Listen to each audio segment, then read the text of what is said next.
ஜாதகத்தில் லக்னத்திற்கு 3ஆம் பாவம், லக்னம்னு எடுத்துட்டா இப்போ இது மேச லக்னம்னு வச்சுக்கிடுவோம். இந்த மேச லக்னத்துக்கு 1, 2, 3, இந்த 3ஆம் பாவத்தை நம்ம என்ன சொன்னோம்? மனோதைரியம், வீரியம். மனோதைரியம்னு வந்தால் மன தைரியம் இல்லைங்கிறது ஒன்று வந்துடும்.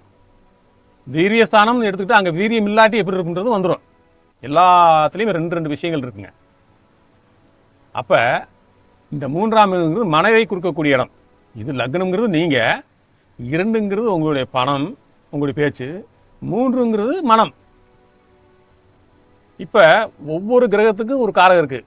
மனசுக்கு யார் காரகம் கேட்டீங்கன்னா சந்திரன் தான். அப்போ இந்த 3ஆம் பாவம்ங்கிறது எவ்வளோ முக்கியம் பாருங்கள். அது சரியாக இருந்தால் எல்லாமே சரியாயிடும். இந்த லக்னத்திற்கு 3ஆம் பாவத்தில் ஒரு 3 நட்சத்திரம் இருக்குது.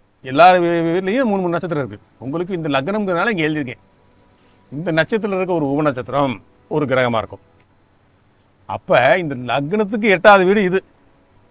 அப்போ அந்த 3 நட்சத்திரம் இருக்குது. அந்த நட்சத்திரத்துக்குள்ளே ஒரு உபநட்சத்திரம் ஒரு கிரகம் இருக்கும். எல்லாருக்கு ஜாதகத்துலேயும் இருக்குங்க. அது எந்த உபநட்சத்திரம் பார்க்குறது தான் நம்ம கணினியில் பிறந்த நேரம், பிறந்த ஊர், பிறந்த டைம்லாம் போட்டு துல்லியமாக கணினி எடுக்கிறோம். அதுக்கு ஜாதகம் பார்க்குற நீங்களும் எங்களுக்கு உதவணும்.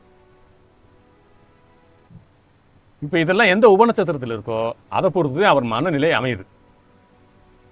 இப்போ இந்த வீடியோவில் 3ஆம் பாவம் மனோதைரியம், முயற்சி என்ற வீடு லக்னத்திற்கு எவ்வாறு இருந்தால் வாழ்க்கையில் ஒருத்தர் முன்னேற்றம் இருக்கும், ஒருத்தர் தோல்வி அடைகின்றார் என்றால், ஒரு வாழ்க்கையில் வெற்றி காண முடியவில்லை என்றால், இதையெல்லாம் நம்ம பார்ப்போம். இப்போது இந்த லக்னத்திற்கு 3ஆம் பாவம் என்பது மனம், 8ஆம் பாவம் என்பது மனோநிலை. மனோநிலை 3ஆம் பாவம், 8ஆம் பாவம் எதிர்மறையான சிந்தனை. ஒருவருக்கு எதிர்மறையான சிந்தனை ஏற்படுறதே இந்த 8ஆம் பாவம் தான்.